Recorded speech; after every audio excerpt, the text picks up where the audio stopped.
খুব মজা না? হ্যাঁ, এখন তো এগুলো শুনিচ্ছেন, এরপরে পাবলিক থাপড়াবে ধরে রাস্তার থাপড়াবে। ওই সময়টাতে ঠিক হয়েছে সংবিধান সমুন্নত রাখতে হবে। ওই যখন ঘুটু করে ইচ্ছে সংবিধান সমুন্নত রাখলে 2024-এর লড়াই, বিপ্লবী সহিংসতা সব অবৈধ হয়ে যায়।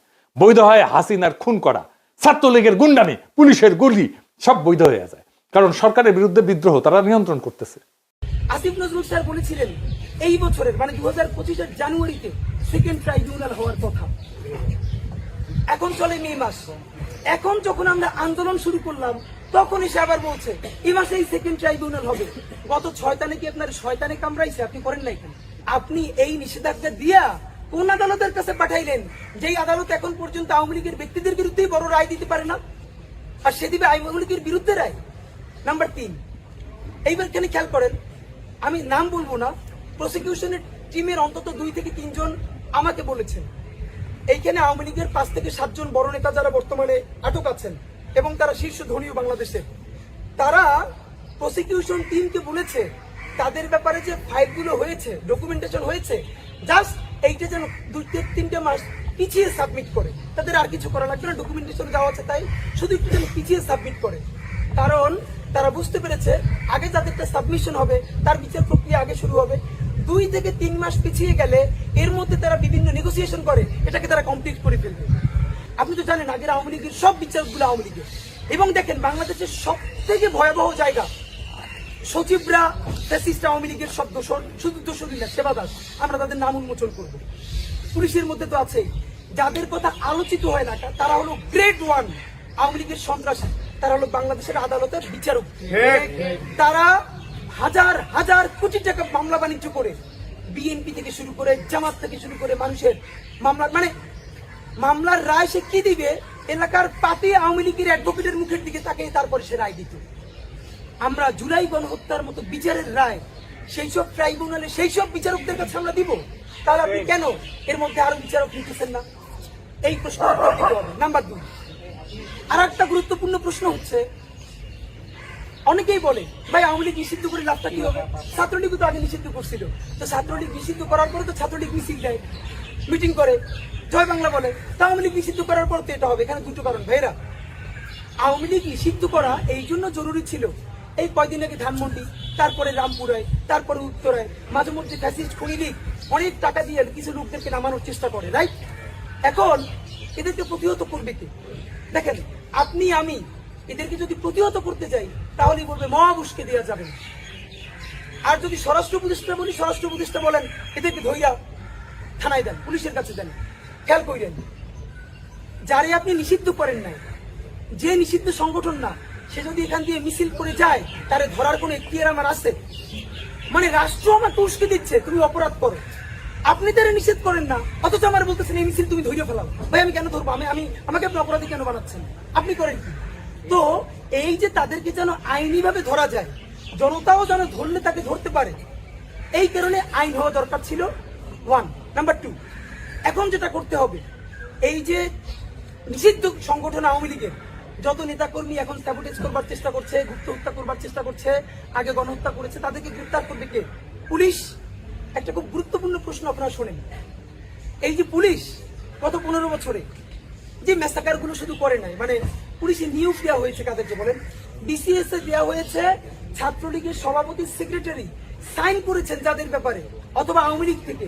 ইভেন আপনারা জানেন গণভবন যেদিন বিজয় হয়েছে সেদিন আমাদের এক বড় ভাই উনি হাসিনার রুমে যে হাসিনার যে গুরুত্বপূর্ণ ফাইলগুলো নিয়ে এসেছিলেন, সেই ফাইল খুলে আমরা দেখেছি যে ডিজিএফআই কে বিভিন্ন প্রতিবেদনে যে বিসিএস এ কোনটা হবে কোনটা যাবে না সেটা হাসিনার খাস কামরায়।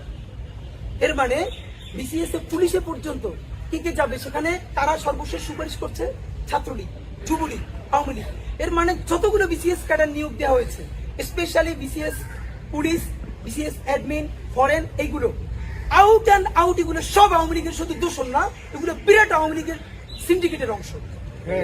তারা তো এখন সবাই বহাল তবিয়াতে আছে। পুলিশের এসআই দেওয়া হয়েছে, কনস্টেবল দেওয়া হয়েছে এলাকার পাতি গুন্ডাগুলোকে 20 লাখ 30 লাখ টাকা করে। এখন দেখেন এই পুলিশ যে নিজের ছাত্রলীগ ছিল, যুবলীগের আত্মীয়, আওয়ামী লীগের আত্মীয়, সে কিভাবে এই আওয়ামী লীগকে গ্রেফতার করবে? তার কি সেই মোরালস আছে বলেন? তো নাই। এখন আমাদের কি করা লাগতো? এই 1 বছরের মধ্যে আমাদের কমপক্ষে 40-50 হাজার নতুন পুলিশ নিয়োগ দেওয়া দরকার ছিল। আমরা চাই এই জুলাই একক কোনো দলের পেডিবাজি করা চলবে না। এই জুলাই জনতার বিপক্ষে যেই রাজনৈতিক দলই দাঁড়াবে তাদের বিরুদ্ধে বাংলাদেশের রাজনৈতিক দলের বিরুদ্ধে বাংলাদেশের জনগণ দাঁড়াবে। আর এই জনতার সাথে যে থাকবে আমরা তাদেরকে যে কোনো ভাবে কংগ্রেচুলেট করতে আমাদের কোনো দ্বিধা নাই। আপনাদের মাধ্যমে জানাতে চাই, এই সরকার অত্যন্ত টেকনিক্যাল কারণে আমরা এটুকুন বুঝি, সে দল নিষিদ্ধ না করে কার্যক্রম নিষিদ্ধ করেছে। এবার আপনার কাজ, আপনি আদালতকে দিয়ে অ্যাক্টিভ করা।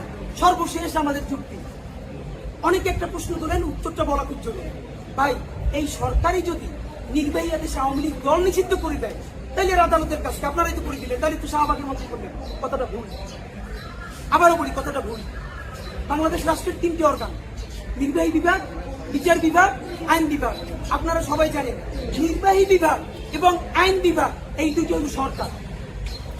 বাংলাদেশের আইন মোতাবেক বাংলাদেশের কিন্তু বিচার বিভাগ স্বাধীন। আপনি যদি নির্বাহী আদেশে দলকে নিষিদ্ধ ঘোষণা করে দেন, আপনি করেন নাই কেন? আপনি বিভিন্ন এম্বাসির সাথে বসছেন, তারা আপনাকে প্রেশার দিচ্ছে, আপনি গাবা চাইছেন। আপনি নির্বাহী আদেশে আওয়ামী লীগের দল যদি নিষিদ্ধ ঘোষণা করেন, কার্যক্রম না করে, কোনো সমস্যা নেই। কেন নাই? আদালতে যখন যাবে, আদালত তো আইন অনুযায়ী পুরো স্বাধীন। নির্বাহী বিভাগে যে আদেশ হয়েছে সেটা মান্য করা আদালতের 1% কোনো বাধ্যবাধকতা নাই। এমনকি সরকার আইন যদি নির্বাহী বিভাগে যদি আওয়ামী লীগকে নিষেধ করে, আর আদালত যদি মনে করে না নিষেধ করা যায় না, তাহলে আদালতের এখতিয়ার আছে সেই নিষেধাজ্ঞাকে প্রত্যাহার করা।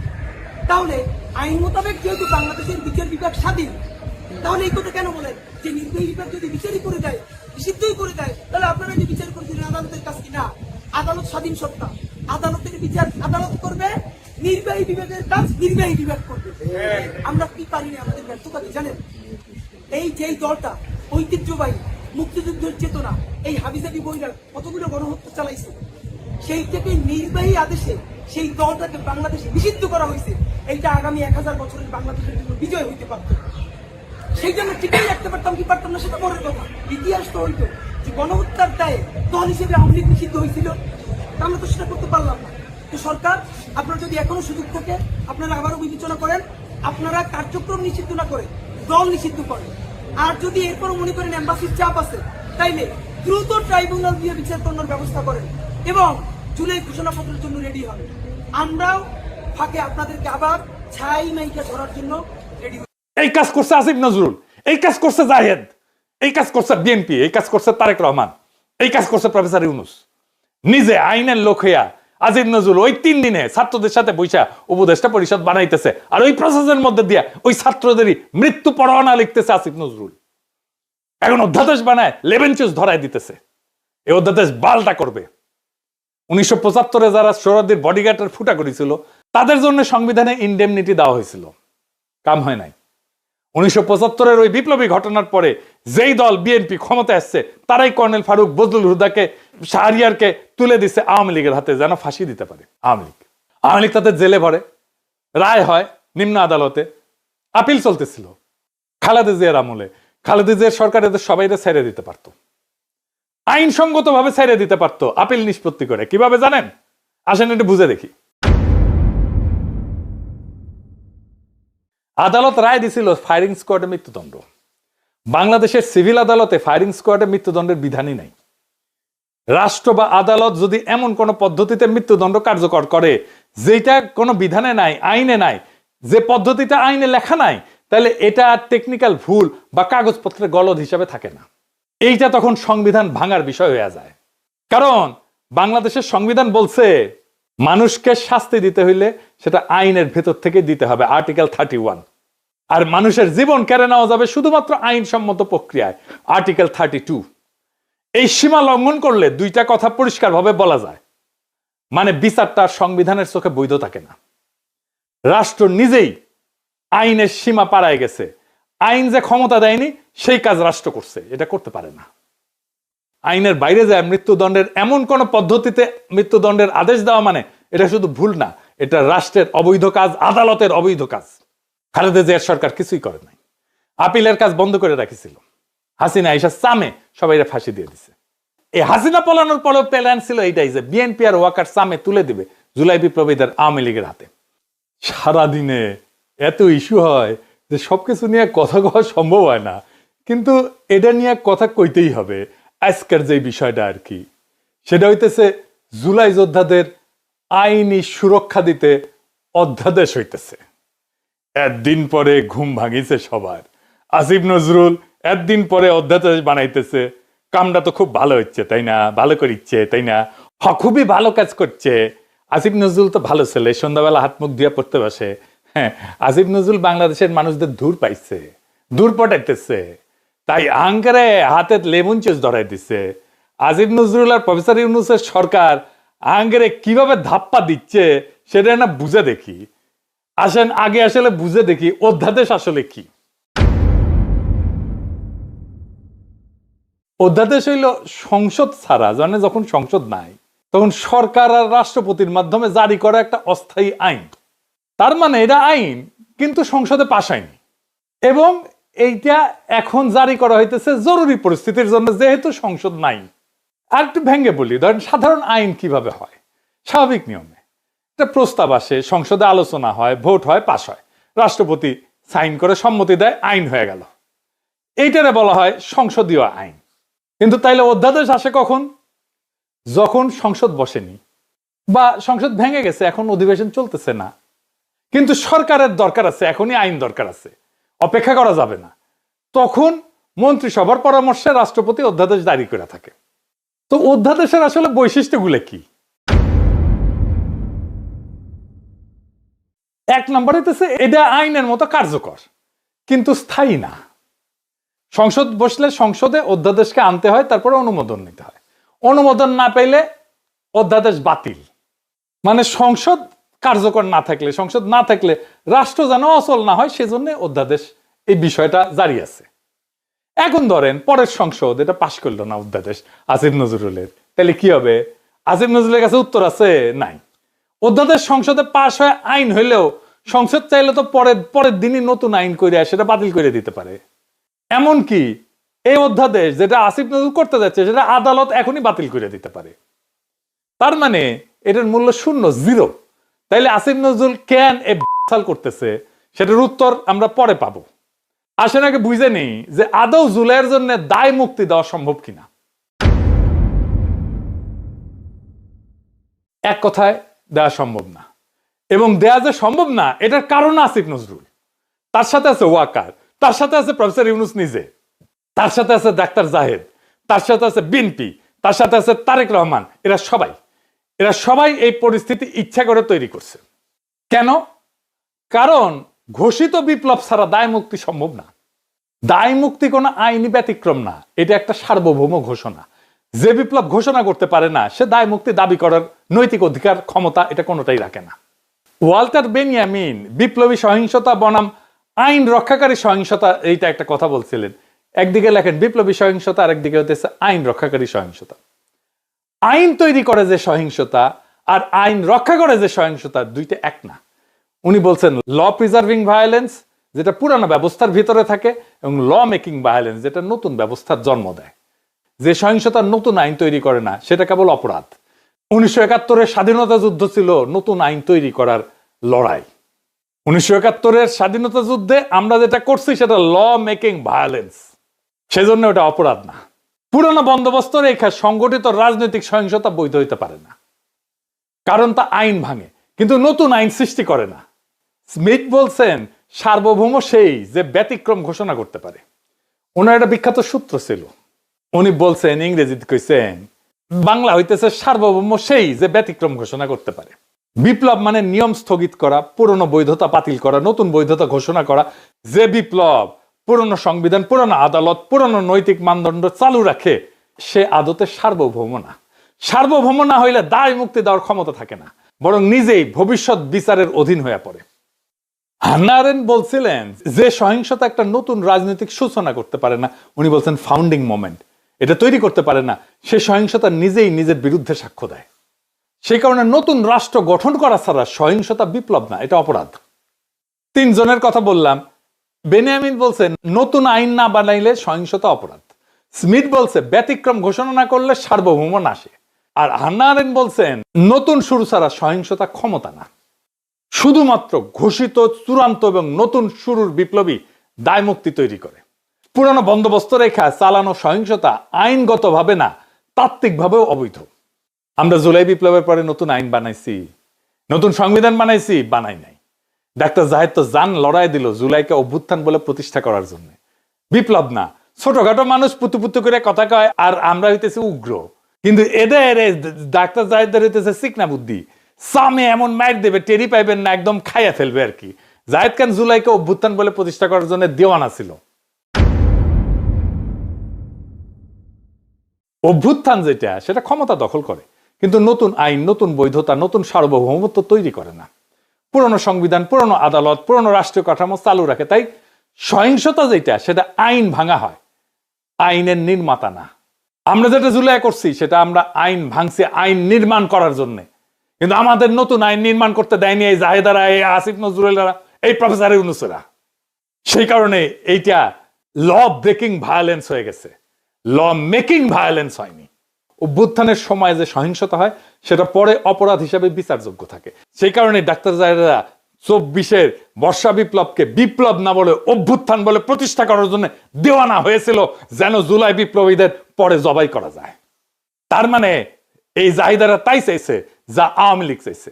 আওয়ামী লীগ আর হাসিনা যে পুলিশ হত্যা আর সহিংসতার কথা বলে, জুলাই যোদ্ধাদের ফাঁসি দিতে চায়, তার তাত্ত্বিক ভিত্তি তৈরি করে দিচ্ছে এই জাহেদ, এই সামে সিকনে, এই সিকনা বুদ্ধির লোকটা। আপনাদের জিজ্ঞেস করা উচিত, তাকে ধরা উচিত, এই কাম কেন করছিলেন।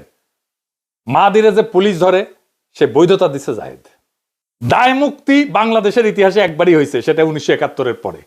কারণ ওইখানে আমরা নতুন শুরু করতে পারছিলাম, ওইখানে লড়াইয়ের বিজয়ী ছিল আমাদের বৈধতা। এইখানে আমরা বিজয়ী হয়েছি, কিন্তু আমরা আমাদের বৈধতা তৈরি করতে পারিনি, নতুন শুরু করতে পারি নাই। সেই কারণে দায় মুক্তি দেওয়া সম্ভব হবে না, যতই বলুক আসিফ নজরুল। তাইলে আসেন, আসিফ নজরুল কেন এই অধ্যাদেশ করতে এত ব্যস্ত? কারণ হইতেছে আসিফ নজরুল নিজে দায় মুক্তি চাইতেছে। সে জানে সে কি আকাম করিছে। কি আকাম করছে জানেন? দেশ যখন একটা বিপ্লবী সন্ধিক্ষণে, যখন আমরা নতুন রাষ্ট্র তৈরি করব, হাসিনা পলাইছে, সেই সময় সে ওয়াকার আর বিএনপির সাথে মিলে পুরো বিপ্লবটাকে লাইনচ্যুত করছে। বিপ্লব ওই রাতেই শেষ। তারপরে ধৈরা ধৈরা বিপ্লবের সাথে সম্পর্কহীন বুড়াগুলাকে উপদেষ্টা বানাইছে, সংবিধান সমুন্নত রাখছে, ওয়াকারকে রাখছে, চুপ্পু করে রাখছে। আমরা সেকেন্ড রিপাবলিক করব বলছিলাম, নতুন রাষ্ট্র করব না, উই বেশি বোঝে, উই একাই বিপ্লবের স্টেক হোল্ডার। আমি ওরা জিজ্ঞাসিলাম যে আপনি যে নাচতে নাচতে ওয়াকারের গাড়ি চড়িয়া ক্যান্টনমেন্টে গেলেন, কোন ক্যাপাসিটিতে গেছিলেন? কয় পলিটিক্যাল পার্টির বাইরে যে সিভিল সোসাইটির অংশ আছে সেই হিসেবে গেছি। আমি কইলাম ভেরি গুড। তাইলে এখন বলেন, ওই যে কয়দিন ঘুটু করলেন, সিভিল সোসাইটির কার সাথে কথা বলে ঘুট্টুটা করেছেন? কার সাথে পরামর্শ করছেন? আপনি একা হারকিউলিস হয়ে গেছেন কেন? আপনি কারোর সাথে কথা বলেন না কেন? কার সাথে আলাপ করছেন? কারোর সাথে আলাপ করে নাই। আপনার হাত জগন্নাথ, নিজে যা ভালো বুঝিছে তাই করিছে। একটা সাক্ষাৎকারে দেখলাম আজিম নজরুল কইতেছে তার বাসায় বসে ছাত্ররা উপদেষ্টা বানাইতেছে, সে মাঝে মাঝে পরামর্শ দিতেছে, কইতেছে এখন কেমন লাগে? সচিবেরা কথা শোনে না, পুলিশেরা কথা শোনে না, পাবলিক শোনে না কথা, কোথাও গেলে পাবলিক আটকায় ফেলে, ভুয়া ভুয়া স্লোগান দেয়। বিএনপির প্ল্যান এখন প্রকাশ্য, তারা আওয়ামী লীগকে ফিরায় আনতে চায়। আমি বেনে বেনে করছি না, আমি প্রমাণ দিতেছি। দেখেন হিন্দু সম্প্রদায়কে দিয়ে কি বলানো হইতেছে। আমি কিন্তু আমার জন্মগতভাবে আমি বিএনপি ছিলাম, বুঝছেন। আমি মাহবুব কমিশন আমলে বিএনপি কমিশনার মেম্বার ছিলাম 3 বার। এখন দেশে আসছি ডক্টর করে, কিন্তু এখন আমি মা বোনকে বলছি, নিজের ইজ্জত যদি রক্ষা করতে চান আপনারা সবাই বিএনপি কে ভোট দিন। বিএনপি বলে কেউ অবহেলা করবেন না কেন, এখন আওয়ামী লীগ নেই। এটাই বলছি, যেটা আমাদের মাতৃ জন্মের কথা। মা বোনরা বলছে যে আওয়ামী লীগকে ভোট দিও, বিএনপি কে দিও না।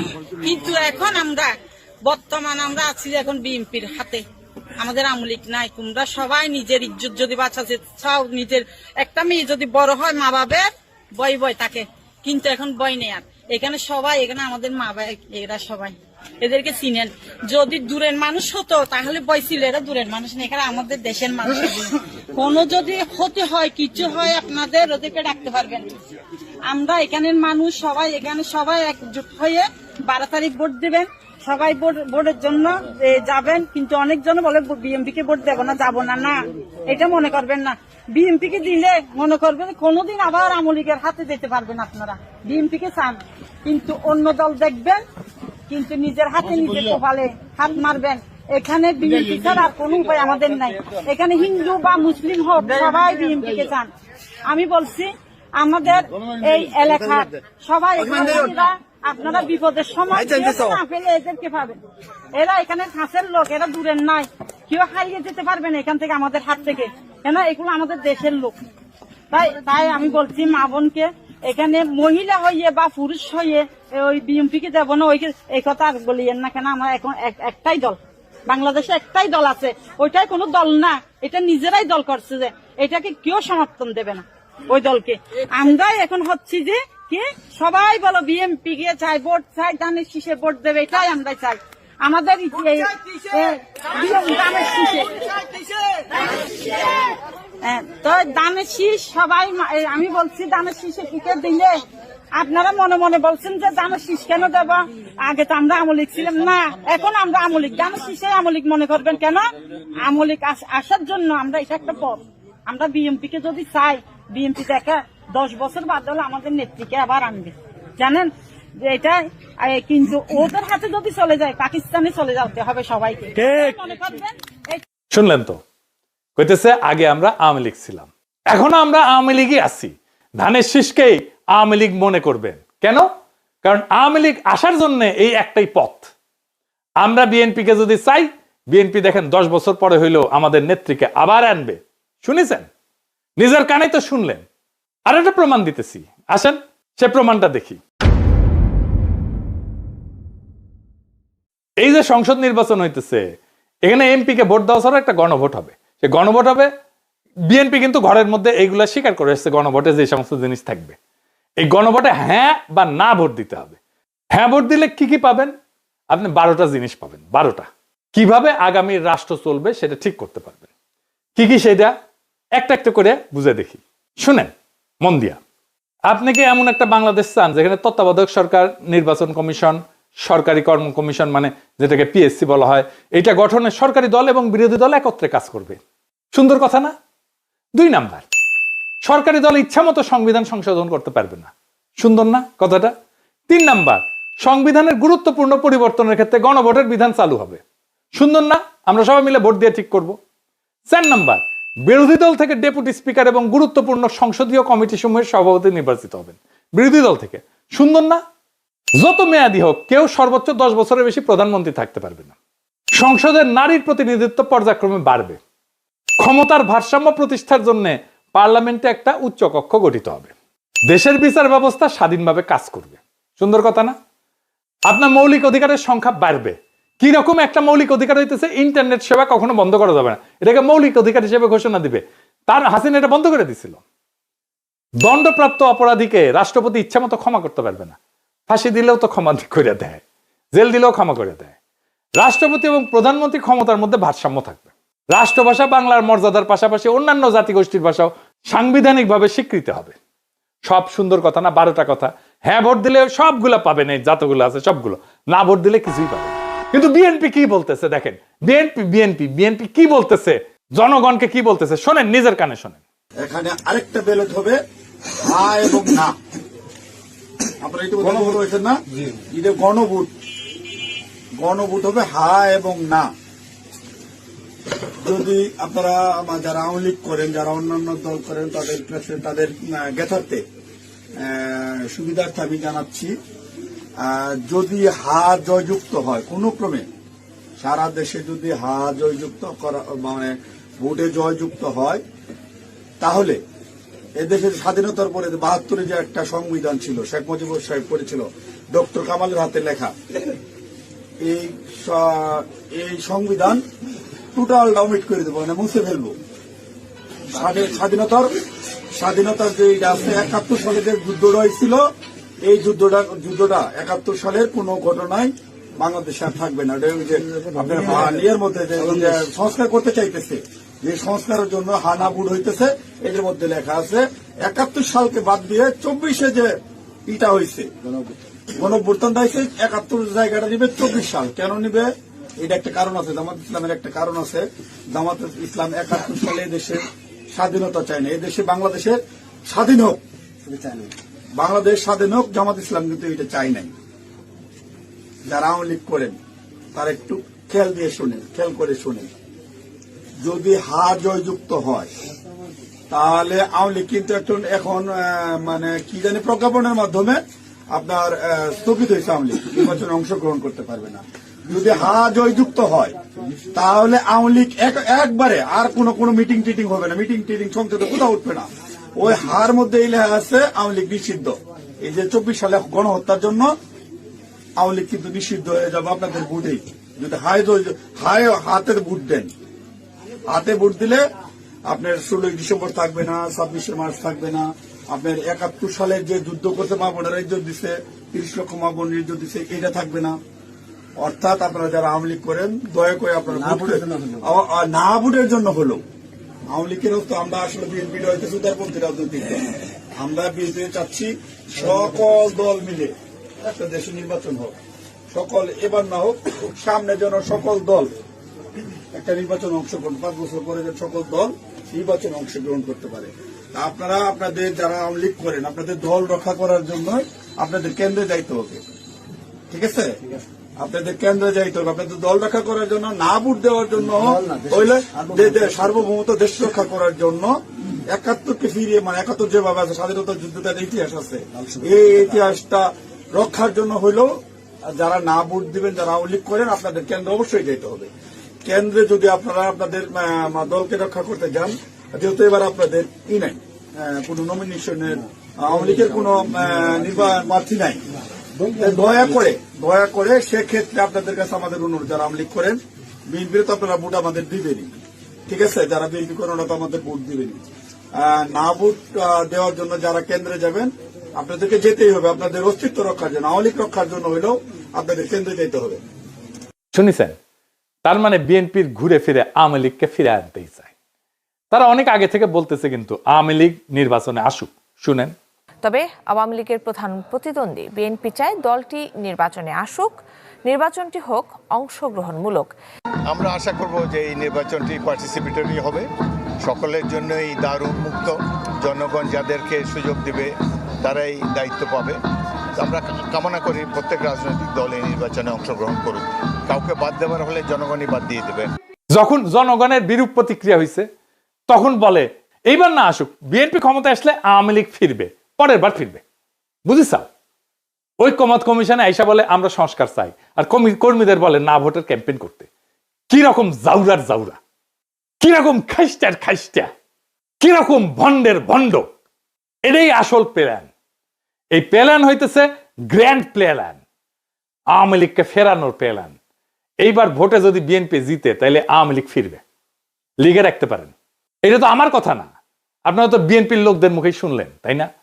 আপনি আসলে ধানের শীষে ভোট দিতেছেন না, আপনি ভোট দিতেছেন নৌকায়, আপনি ভোট দিতেছেন হাসিনা রে, আপনি ভোট দিতেছেন ফ্যাসিস্ট রে, আপনি ভোট দিতেছেন ভারপ্রাপ্ত আওয়ামী লীগ রে, বিএনপি রে না। যারা আওয়ামী লীগ রে ফিরে আনতে চান তারা ধানের শীষে ভোট দিতে পারেন। আমরা বলবো নৌকার ধানের শীষ 2 সাপেরই একই বিষ। এই দুইটারেই বাংলাদেশ থেকে হটাইতে হবে, এই দুইটারে ক্ষমতার আশেপাশে আসতে দেওয়া যাবে না। এটাই আমাদের আগামীর বাংলাদেশ গড়ার শপথ হোক। ইনকিলাব জিন্দাবাদ।